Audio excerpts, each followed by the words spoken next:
कहानी की शुरुआत में हम फ्रैंक नाम के एक आदमी को देखते हैं जो इस वक्त अपने घर के बाहर खड़ा सिगरेट पी रहा था। तभी उसे कुछ अजीब सी चीज दिखाई दी। आसमान में एक बेहद खूबसूरत नजारा था जिसे आमतौर पर नॉर्दर्न लाइट्स कहते हैं। ऐसी रोशनी आसमान में आमतौर पर नॉर्थ पोल के आसपास दिखाई देती है, लेकिन उस रात पता नहीं कैसे ये नजारा न्यूयॉर्क शहर से दिख रहा था। लेकिन फ्रैंक ने इस चीज पर कुछ खास ध्यान नहीं दिया। उसके पास एक बड़ा सा रेडियो है जिसका इस्तेमाल वो ऐसे ही अनजान लोगों से बातचीत करने के लिए करता है। पर उस रात जब उसने रेडियो को ऑन किया तो उसकी बात अपने खुद के बेटे से हुई, जिसने बताया कि अब वो 36 साल का हो चुका है। यानी न जाने कैसे पर उसके रेडियो ने आज से 30 साल बाद फ्यूचर का सिग्नल पकड़ लिया था। उसके बेटे ने कहा कि पापा खुद को बचाओ, आज आप मरने वाले हो। ये सुनते ही फ्रैंक सुन्न पड़ गया। लेकिन ये सब हुआ कैसे, ये समझने के लिए हमें फ्रैंक को थोड़ा जानना पड़ेगा। वो एक फायर फाइटर है जिसकी बहादुरी के किस्से पूरे शहर में मशहूर हैं।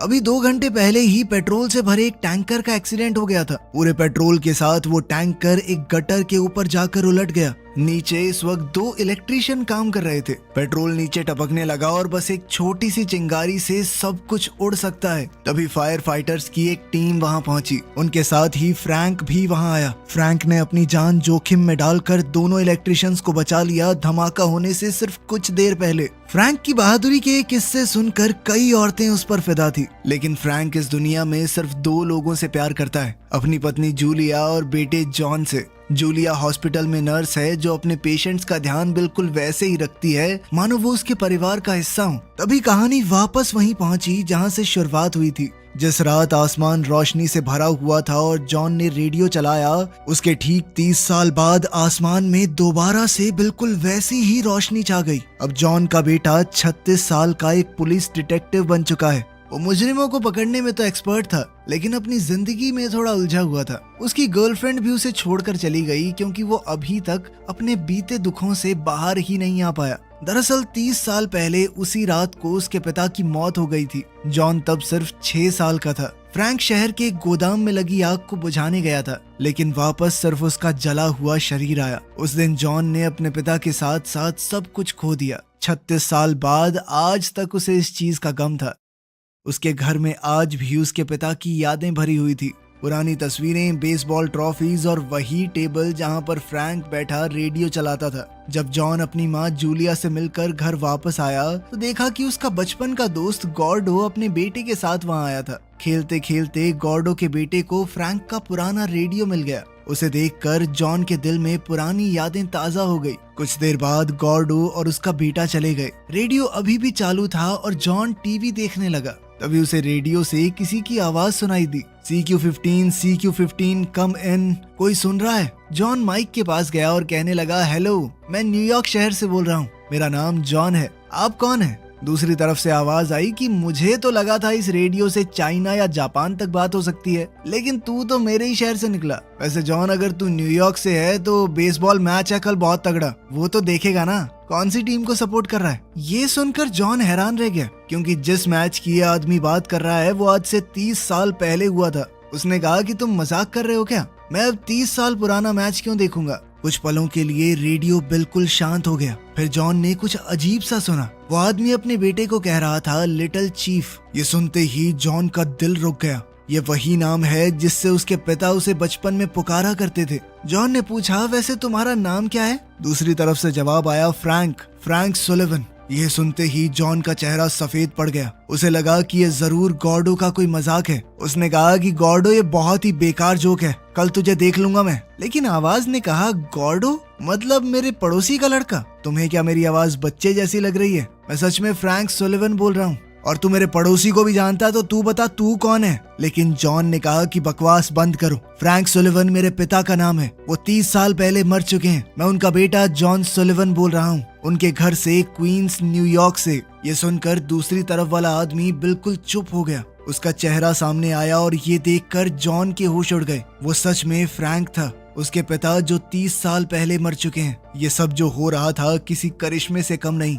उस दिन दोनों फ्रैंक और जॉन ने एक ही समय में आसमान में वो चमक देखी थी उसका रेडियो मानो जादू से 30 साल पहले कनेक्ट हो गया था। फ्रैंक और जॉन दोनों को ही ये यकीन करना बहुत मुश्किल लगा। घबराहट में फ्रैंक ने गलती से अपनी सिगरेट टेबल पर गिरा दी। सिगरेट एक जलने वाली चीज पर गिर गई और लकड़ी में आग लग गई, लेकिन फ्रैंक ने ये देखा और तुरंत आग बुझा दी। इसी दौरान 30 साल बाद जॉन उसी टेबल पर बैठा था, उसी रेडियो के साथ। अचानक उसके टेबल पर वही जलने का निशान उभर आया। ये देखकर जॉन हैरान रह गया। अब उसे समझ में आया कि वो सच में अपने पिता से बात कर रहा है। उसने कहा कि आपने टेबल जला दी ना, मैं देख सकता हूँ। ये सुनते ही फ्रैंक के पैरों तले जमीन खिसक गई। उसे लगा जैसे कोई उसके पास ही खड़ा उसका मजाक उड़ा रहा हो। वो रेडियो में चिल्लाया, सुनो तुम कौन हो, मेरे परिवार से दूर रहो वरना हड्डियां तोड़ दूंगा, समझे। इस पर जॉन ने कहा कि उसके लिए आपको जिंदा भी रहना पड़ेगा पापा, आप मरने वाले हो। जॉन ने बताया कि कल सुबह एक गोदाम में आग लगने वाली है, आप उसे बुझाने जाओगे और वहां मर जाओगे। फ्रैंक ने कहा कि क्या बकवास कर रहे हो तुम, लेकिन जॉन ने अपने पिता की बात को काटते हुए कहा कि मेरी बात ध्यान से सुनिए, जब आग बुझाने जाओगे तो खिड़की वाले एग्जिट से मत निकलना, दूसरे वाले एग्जिट से निकलना, समझे, दूसरी तरफ से। फ्रैंक ने रेडियो बंद कर दिया। उसे अभी भी लग रहा था कि कोई बकवास कर रहा है उसके साथ।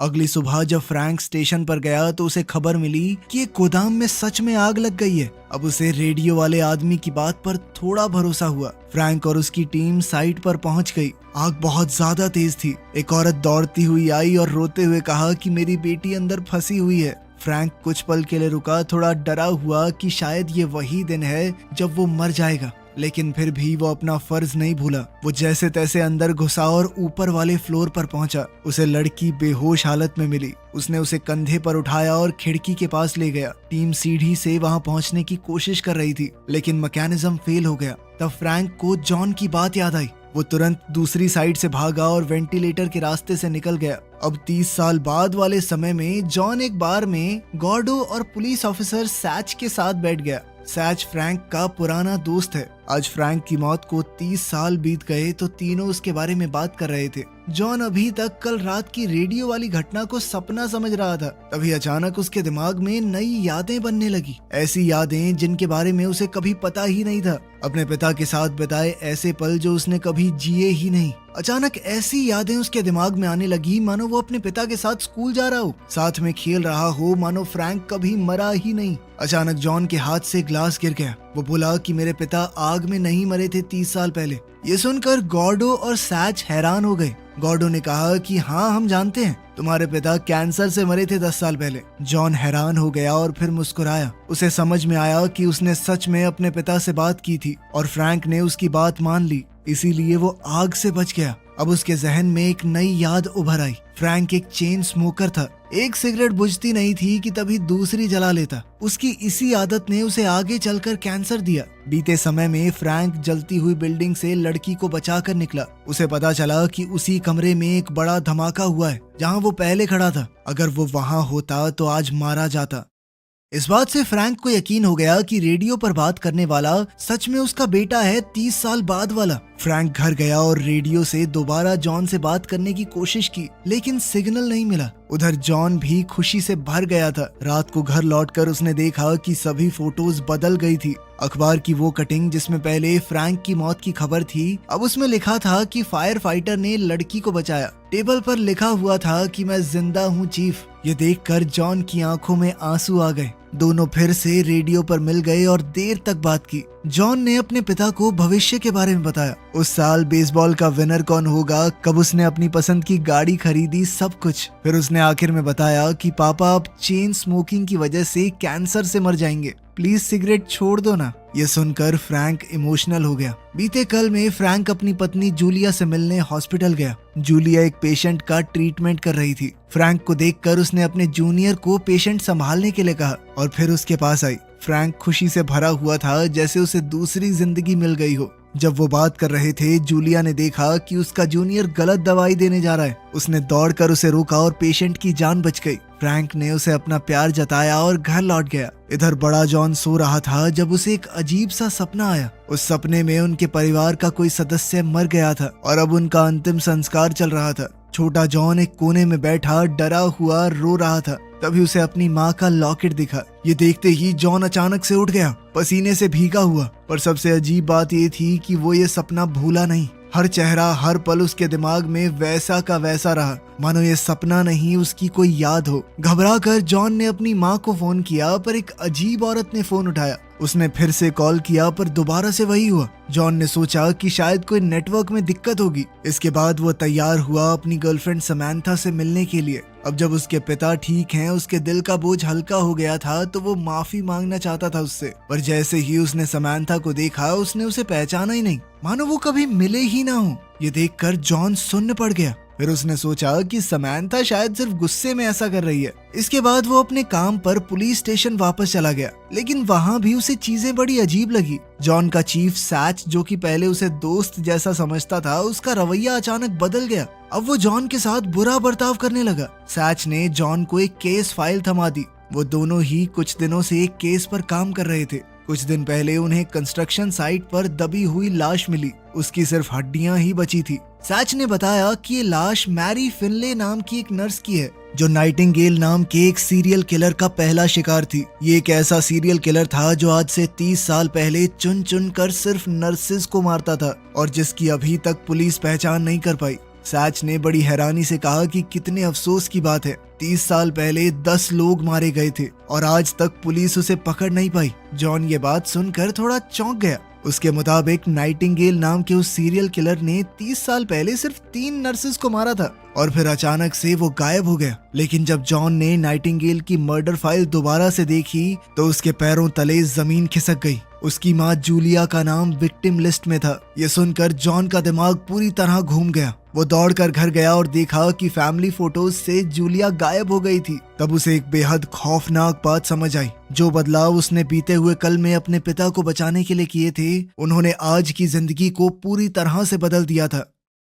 जॉन ने तुरंत रेडियो की मदद से बीते हुए कल में दोबारा अपने पिता से बात की और बताया कि कैसे उसके समय में बहुत बड़े बड़े बदलाव आ रहे हैं। उसने बताया कि सीरियल किलर नाइटिंगेल मेरी माँ यानी आपकी बीवी को मार देगा। ये सुनकर फ्रैंक पूरी तरह चौंक गया। उसने जॉन से कहा, क्या बोल रहे हो, कब होगा ये सब, जल्दी बताओ। जॉन ने बताया कि 22 अक्टूबर की रात को, आपके समय से लगभग 1 हफ्ता बाद। उसने अपने पिता से पूछा कि कल आपने हॉस्पिटल में कोई ऐसी चीज तो नहीं की जो कि शायद वैसे ना होती। फ्रैंक ने थोड़ा सोचा और कहा कि कल मौत से बचने के बाद मैं खुश होकर तुम्हारी माँ से मिलने हॉस्पिटल गया था। ये सुनते ही जॉन समझ गया कि हॉस्पिटल में कुछ खास हुआ होगा, जिसकी वजह से फ्यूचर में उसकी माँ की मौत हो गई। इस पर फ्रैंक ने कहा कि जॉन, फिक्र मत करो, अगर तुम्हें पक्का पता है कि नाइटिंगेल ही जूलिया को मारेगा, वो भी 22 अक्टूबर की रात को, तो मैं किसी भी हाल में ये होने नहीं दूंगा। नाइटिंगेल तो दूर, उसकी परछाई भी मेरी बीवी तक पहुंच नहीं पाएगी। इस पर जॉन ने कहा कि पापा, इससे माँ तो बच जाएगी,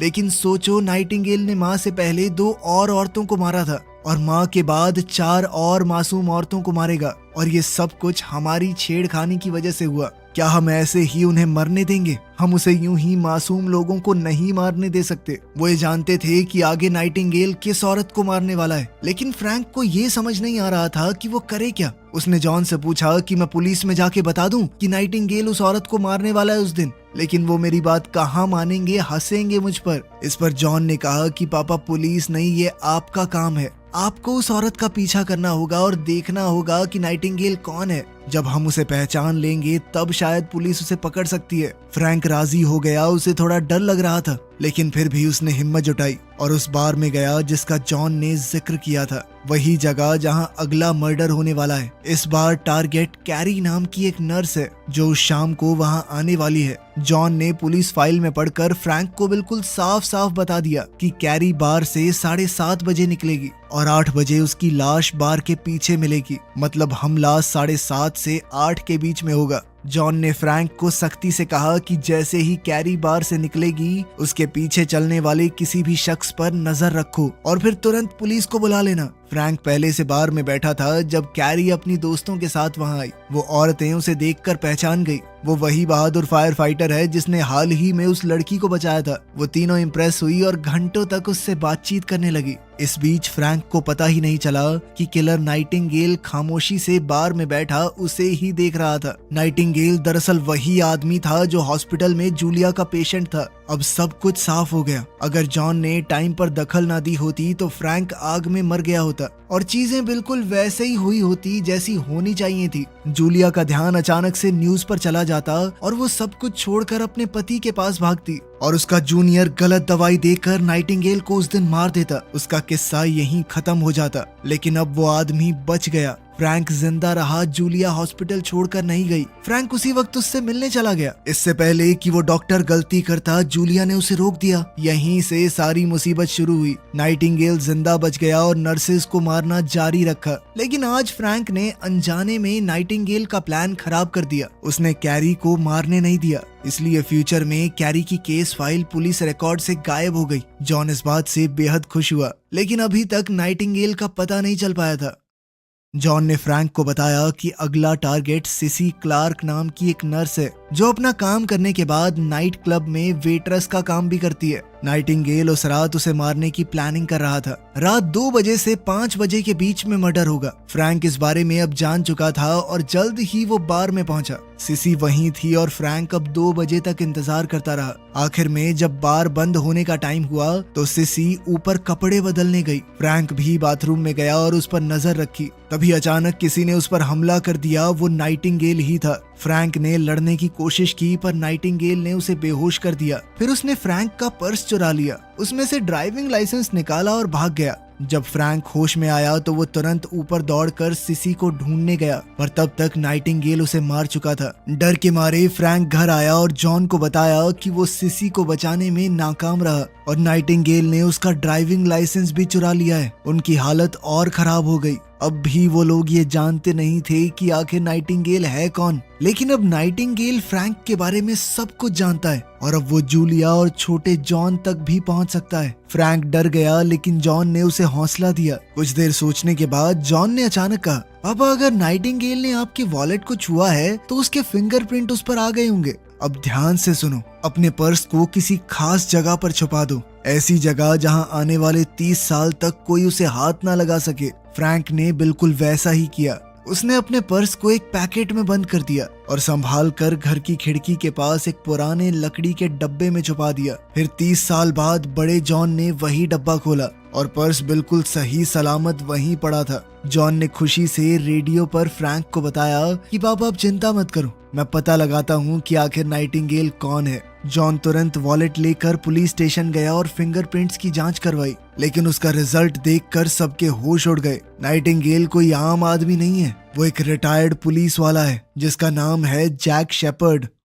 जॉन ने जैक को ढूंढ लिया, जो अभी भी जिंदा है और एक इज्जत भरी जिंदगी जी रहा है। अपने सारे पुराने कच्चे चिट्ठे छुपाकर जॉन ने उससे बात की और नाइटिंगेल के बारे में पूरी जानकारी लेने की कोशिश की। फिर वो घर गया और रेडियो के जरिए फ्रैंक से बात की। उसने फ्रैंक को बताया कि नाइटिंगेल का असली नाम जैक शेपर्ड है और वो एक पुलिस वाला था। जॉन ने सलाह दी कि पापा आप एक पब्लिक फोन से FBI को कॉल करो और उन्हें बताओ कि जैक वही सीरियल किलर है जिसके हाथ से सारी नर्सेज मारी गई हैं और हर एक खून के बाद वो उनके पास से कोई ना कोई चीज रखता है, जैसे कोई लॉकेट या फिर कोई गहना। जॉन को उम्मीद है कि जब FBI जैक के घर पर रेड करेगी तो उन्हें सारे सबूत मिल जाएंगे और जैक हमेशा के लिए जेल चला जाएगा। लेकिन किस्मत उनके साथ नहीं थी। फ्रैंक कुछ कर पाता उससे पहले ही पुलिस चीफ सैच उसके घर पहुंच गया।